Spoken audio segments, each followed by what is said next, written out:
जय हिंद मेरे प्यारे बच्चों।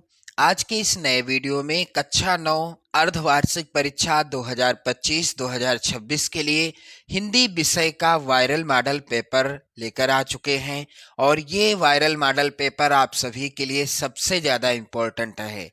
तो यदि आपके विद्यालय में अभी भी अर्धवार्षिक परीक्षा नहीं हुई है, यानी आपने अभी तक हिंदी विषय का पेपर नहीं दिया है, तो आप इस वायरल मॉडल पेपर को जरूर तैयार कर लें, क्योंकि 70 में 70 का टारगेट यदि आप रखते हैं तो ये वायरल मॉडल पेपर आपके लिए काफ़ी ज़्यादा मददगार साबित होगा। मेरे प्यारे बच्चों, पेपर कैसा आएगा, किस तरह के प्रश्न आएंगे, सारी चीज़ें क्लियर हो जाएंगी यहाँ पर। तो 3 घंटे 15 मिनट का समय आपको मिलेगा परीक्षा में। पेपर का पूर्णांक रहेगा 70 अंकों का। मेरे प्यारे बच्चों, खंड का और खंड बा, यहाँ पर 2 खंड देखने को मिलेंगे इस वायरल मॉडल पेपर में। यानी पेपर जो होगा खंड का और खंड बा या खंड खा लिखा होगा, 2 खंडों में विभाजित रहेगा। खंड का में क्या होगा, 20 प्रश्न होंगे, प्रत्येक प्रश्न 1 नंबर का होगा और इस तरह से कुल 20 नंबर का आएगा खंड का, यानी 20 बहुविकल्पी प्रश्न होंगे। चलिए किस तरह के प्रश्न आने हैं यहाँ पर आप लोग देखते चलें। पहला प्रश्न है मेरे प्यारे बच्चों, नागरी प्रचारणी सभा की स्थापना किस युग में हुई? नागरी प्रचारणी सभा की स्थापना किस युग में हुई? यहाँ पर सही उत्तर हो जाएगा द्विवेदी युग। दूसरा वाला विकल्प सही होगा। चलिए दूसरा प्रश्न है, अंधेर नगरी का रचयिता कौन है? अंधेर नगरी का रचयिता कौन है? इसका उत्तर होगा भारतेंदु हरिश्चंद्र। पहला ही विकल्प सही होगा। आप लोग ध्यान दें, प्रत्येक प्रश्न के आगे 1 लिखा है, यानी प्रत्येक प्रश्न 1 नंबर का है। क्लियर। चलिए अगला प्रश्न है, नदी के द्वीप किसकी रचना है? नदी के द्वीप किसकी रचना है? तो मेरे प्यारे बच्चों, ये रचना है सच्चिदानंद हीरानंद वात्स्यायन अज्ञे जी की। और अगला प्रश्न संख्या 4 है, उपन्यास सम्राट माने जाते हैं, इनमें से किसे उपन्यास सम्राट कहा जाता है? तो मेरे प्यारे बच्चों, उपन्यास सम्राट मुंशी प्रेमचंद जी को कहा जाता है। इनके प्रसिद्ध उपन्यास हैं, आप लोग याद कर लेना, गोदान, गबन और सेवा सदन। सेवा सदन, ये इनके प्रसिद्ध उपन्यास हैं मुंशी प्रेमचंद जी के, याद कर लीजिएगा। क्लियर। चलिए आगे बढ़ते हैं। अगला प्रश्न है, चंद्रधर शर्मा गुलेरी की प्रसिद्ध कहानी है,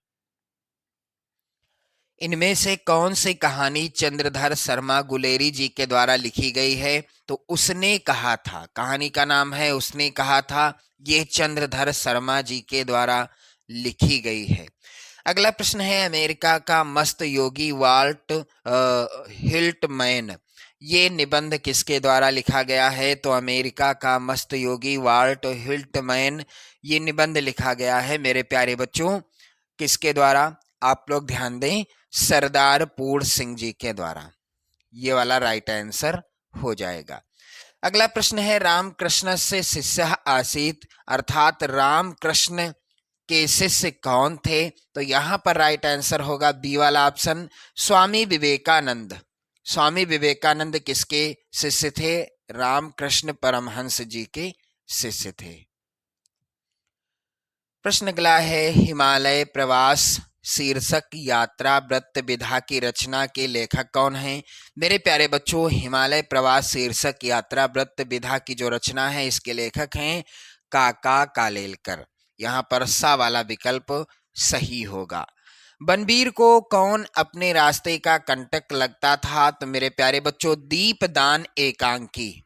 दीपदान एकांकी, जो कि लिखी गई है डॉक्टर राम कुमार वर्मा जी के द्वारा।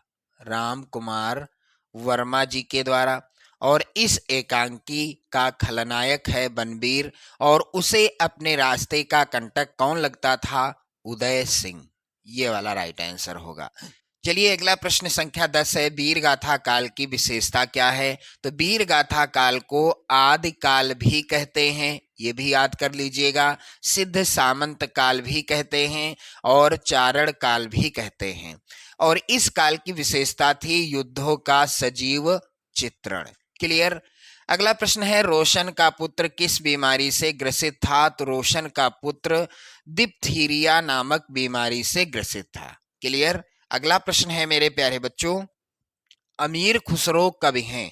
तो अमीर खुसरो किस युग के कवि हैं? तो अमीर खुसरो मेरे प्यारे बच्चों आदिकाल के कवि हैं।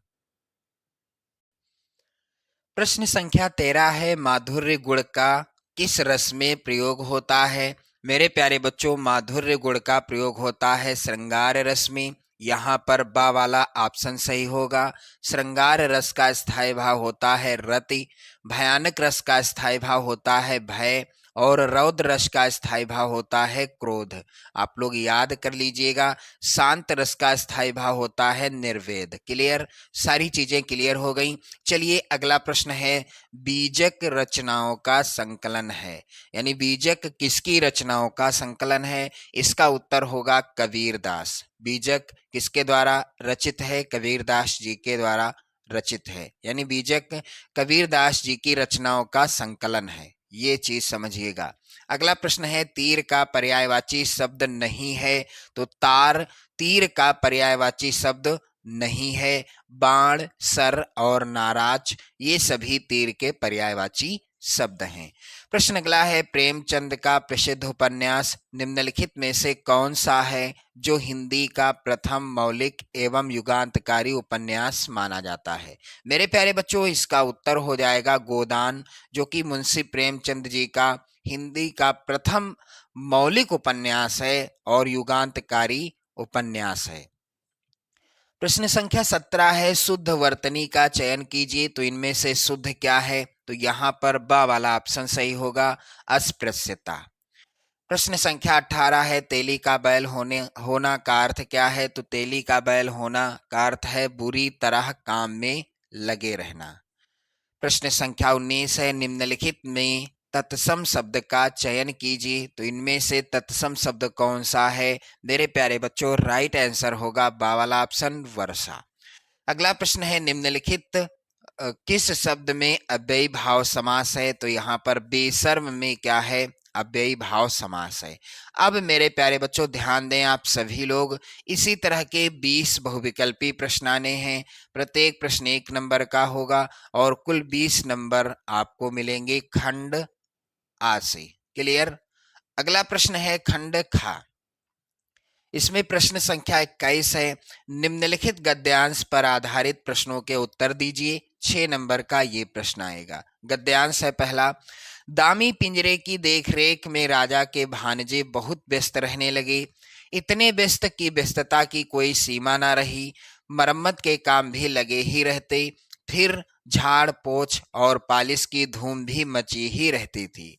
जो भी देखता यही कहता कि उन्नति हो रही है। इन कामों पर अनेक अनेक लोग लगाए गए और उनके कामों की देखरेख करने पर और भी अनेक अनेक लोग लगे। सब महीने महीने मोटे मोटे वेतन ले लेकर बड़े बड़े संदूक भरने लगे। उपर्युक्त गद्यांश के पाठ और लेखक का नाम लिखिए। तो गद्यांश किस पाठ से लिया गया है? पाठ का नाम है मेरे प्यारे बच्चों तोता। तोता पाठ से लिया गया है गद्यांश। और लेखक कौन है? रविंद्रनाथ टैगोर। रविंद्र नाथ टैगोर जी। क्लियर।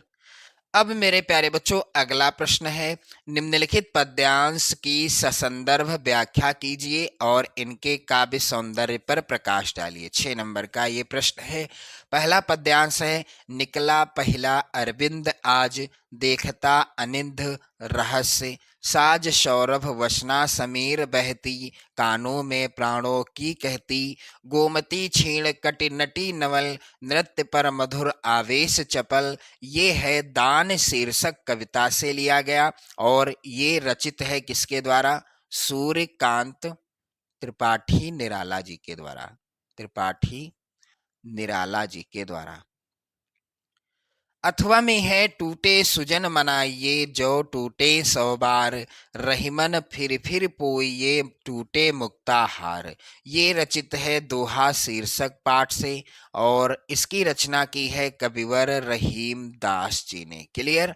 तो चाहे आप इसको हल करें या इसको 6 नंबर आपको मिलेंगे।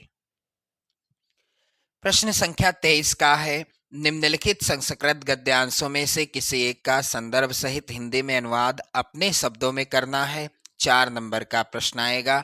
पहला है, श्री कृष्णस्य जन्म भाद्रपद मासस्य कृष्ण पक्षस्य अष्टाम्याम तिथो मथुरायाम अभवत। मेरे प्यारे बच्चों, पहला जो गद्यांश है ये लिया गया है कृष्ण गोपाल नंदना शीर्षक पाठ से।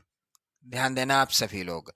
और दूसरा जो गद्यांश है, अयम महापुरुषः सुविकीयेन योगाभ्यास बलैनैव एतावान महान सज्जाता, तो ये लिया गया है किस पाठ से? यहाँ पर ध्यान दें, रामकृष्ण लिखा है, यानी ये लिया गया है परमहंस रामकृष्ण, है ना, रामकृष्ण परमहंस, परमहंस रामकृष्ण, राम कृष्ण, परमहंसः रामकृष्ण शीर्षक पाठ से। अगला है प्रश्न, निम्नलिखित संस्कृत पद्यांशों में से किसी एक का संदर्भ सहित हिंदी में अनुवाद कीजिए। और ये भी प्रश्न 4 नंबर का आया है। तो पहला जो यहाँ पर पद्यांश है, चक्षुषा मनसा वाचा कर्मणा चा चतुर्विधम, ये लिया गया है मेरे प्यारे बच्चों किस पाठ से? ये लिया गया है सुभाषितानि, पाठ का नाम है सुभाषितानि शीर्षक पाठ से। और यहाँ पर दूसरा है रचिता, यहाँ पर, और ये जो है लिया गया है पुरुषोत्तम, पुरुषोत्तम रामः, पुरुषोत्तम रामः शीर्षक पाठ से। क्लियर? चाहे जौन आप करें, यानी चाहे जो आप हल करें। प्रश्न संख्या 24 है, दीपदान एकांकी अथवा लक्ष्मी का स्वागत एकांकी के कथा संगठन पर अपने विचार प्रकट कीजिए। 5 नंबर का ये प्रश्न आएगा। अथवा में प्रश्न है, लक्ष्मी का स्वागत एकांकी के प्रमुख पात्र का चरित्र चित्रण कीजिए। प्रश्न संख्या 25 का है, निम्नलिखित लेखकों में से किसी एक का जीवन परिचय देते हुए उनकी किन्हीं 2 रचनाओं का नाम लिखिए। 4 नंबर का ये प्रश्न आएगा। तो प्रेमचंद, हजारी प्रसाद द्विवेदी, श्रीमती महादेवी वर्मा, इनमें से किसी एक लेखक का जीवन परिचय आपको लिखना है। वैसे तो सभी का आप याद कर लेना, कोई भी आए आप आसानी से कर सको। अगला प्रश्न है 25 खा, निम्नलिखित कवियों में से किसी एक का जीवन परिचय देते हुए उनकी 2 रचनाओं का उल्लेख कीजिए। तो सूर्यकांत त्रिपाठी निराला, संत कबीर और संत रैदास। 4 नंबर का प्रश्न है, किसी एक का जीवन परिचय लिखना है। प्रश्न संख्या 26 है, अपनी पाठ्य पुस्तक से कंठस्थ किया हुआ कोई एक श्लोक लिखिए जो इस प्रश्न पत्र में ना आया हो। 2 नंबर का प्रश्न है।